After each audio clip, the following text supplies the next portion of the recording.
Hey YouTube, we're back here with this 2017 Cadillac XT5, and on today's video we are going to be talking about hardwiring in a dash camera. Now this will also be useful if you want to do some sort of other hardwire device like a radar detector or anything really that you want to turn off and on when the car turns off and on. So if you look closely here, you can see I've already found a good mounting position for my dash camera that's going to be out of my field of view when I'm driving. And this is a older model Garmin Dashcam 20, but it's a great little camera. I had it installed for several years on my last vehicle, and it's got built-in GPS, so it'll show you what speed you're going and what location you're at. Records at 1080p, so they've been good solid little dash cameras. I've had one installed on the front and back of my previous vehicle. So I've already got that mounted and ready to wire up. And the plan is to pull a wire across the headliner and down one of the front pillars and into the center console.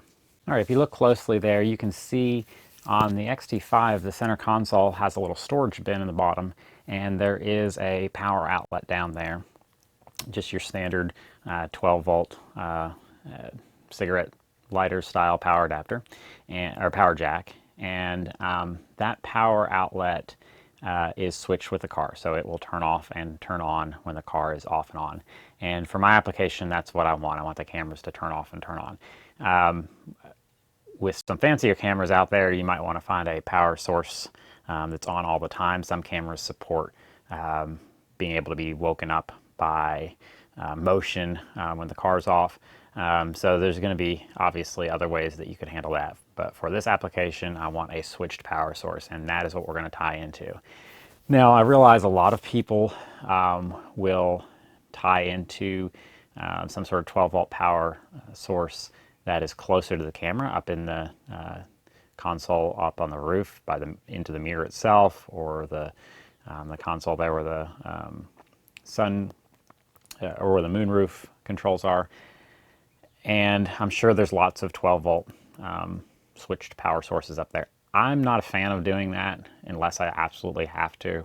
I would rather have a fused power source that is designed for this kind of a load.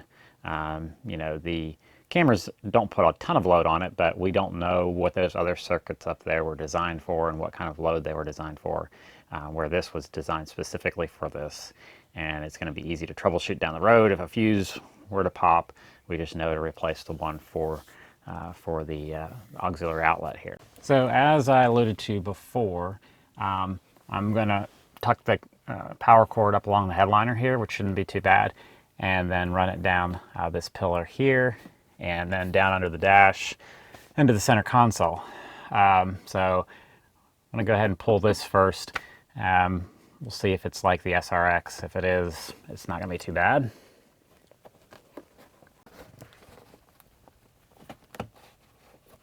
All right, so we've got this loose. It seems to be hooked up under here somewhere. It might pull out. On the SRX, it pulled right out pretty easily. I've tried to wiggle it out and it's not coming out, but I think this is going to give us enough clearance to run the wire down through here and into the dash. So I'm not going to yank on it anymore. That should really be all we need. So now let's go around the other side and see where we can fish this wire up through. So again, I'm going to use my last vehicle as reference. On the last vehicle, this little panel here popped off and made an easy access point. Don't know if that's the same here, but we'll find out.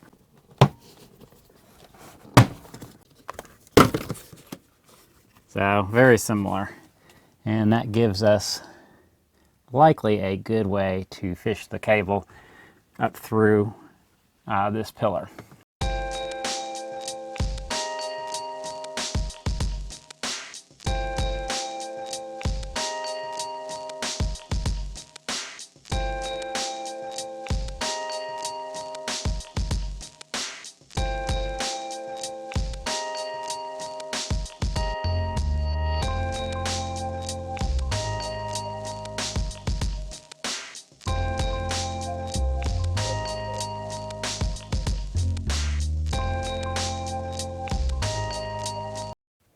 Okay, so just like last time, there was just enough cord with the included charger to fish it down that pillar and into this cavity here, and you can see the charger there. And so I will be reusing this little guy here and running the wire across the bottom of the dash and into the center console. So the next trick is going to be getting to the back of that outlet. All right, I have the seat, the passenger seat pushed all the way back. And so as far as I understand it, what we're going to have to do is remove this panel first and then this panel, and that should gain us the access we need. So this panel up top is a little tricky, and you have to pay close attention to how it comes off. There are a couple of, and I'll show you here once I get it off, but there are a couple of tabs, plastic tabs up here that this kind of grabs onto the edge of. So you don't want to try to pull this off. You want to pull it off from the bottom where there's some clips and then kind of rotate it this direction. So I'll see if I can show you how to do that without getting in the way of the camera. And it takes quite a bit of force. I think there's a clip right around here and somewhere in here, maybe a third one here. I'm trying to remember. I pulled it off once, but. So again, we don't want to pull this part. I want to pull here. And I just like to hold my hand up here to keep it from, we don't want to break these clips. There's one. There's another one. I think there's a third one back here. Maybe. Yep. And so we're going to want to pull it up this way. And then it's hooked into this back here, just like that. You can get a better idea of what I was talking about. There's the three clips that are pushed in, but you can see how there's a tab here, and that's what hooks on the edge of this right here. So that's why it's so important to be real careful, because that looks like something that would be really easy to break. And of course there's another one back here as well. So work from the bottom. And so that's what the top edge of that looks like. We've got a light bar here. So we'll want to be careful with that. That might have to come off. Not sure. We're going to find out. So as far as I can tell, there is one bolt here behind this little cover that just pops off. Don't see anything else, so it may just be all clips to remove that panel from there. The light bar here is attached to this panel, and I've already started popping this loose. Once you get that bolt down there, it's just all clips. So we do want to go ahead and unplug this wiring harness. There's a little tab you just push down on and pull that out. And then hopefully this panel will come off now. I think I've got it unclipped most of the way. Okay, so basically this panel is hooked into this other panel up on this side, and I'm not really sure if there's a way to unhook it without getting into something a lot more drastic, but this pulls back far enough for us to access and see what's going on. So let me try to give you an idea of where we're at. Just for future reference, there's a fuse box back here. So this is what you would have to do to get to that fuse box. The back of the power outlet, and there's the power outlet is right there, and the back of it is that little red piece that you can see poking out right there. There was this metal piece that was behind here that I just unbolted to get out of the way so I could see what was going on. I'm not sure. You might have been able to do it without doing it, but it's no big deal either way. And I reached back behind there and disconnected the power from that power outlet. And what I'm going to do is tap into these, this black and purple wire. Guessing the purple is going to be the hot wire and the black is going to be the neutral, but we'll double check that. So let me get those clamped on there. Okay, as you can see, I've peeled back the tape on this wiring harness that went into the back of the 12-volt outlet and tapped into it. Just got some 20 gauge wire that I used, the purple wire is the hot wire, as I suspected, and the black wire is the neutral wire. So that is that. I'm going to wrap it up a little bit prettier and plug it back in and start routing this wire. All right, got it patched back up.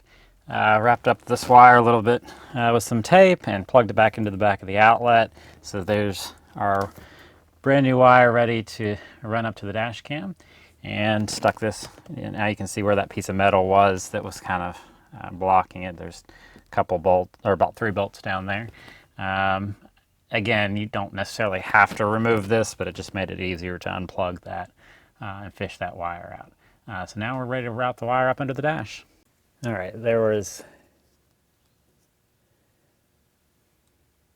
3 of these little push clip things up under the dash panel that I've popped out. They were here, here, and back here, and that lets us pull this out where we can have access to fish this wire through.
Alright, so here is the wire we just fished through, and I connected it to this little female connector here, and now I can just plug in the charger for the Garmin dash camera, and I'll just tidy it all up and stick it in there and try to make it where it won't rattle around. Alright, we've got it all bundled up nicely and ready to put this cover back on.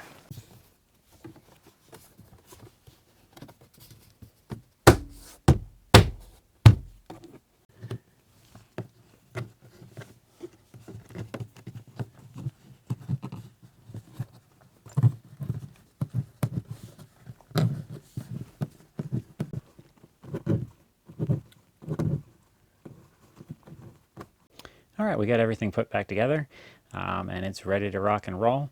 I hope this video helped you out, and if it did, please subscribe. We've got some more videos on this car coming up, and I hope you guys have a great day.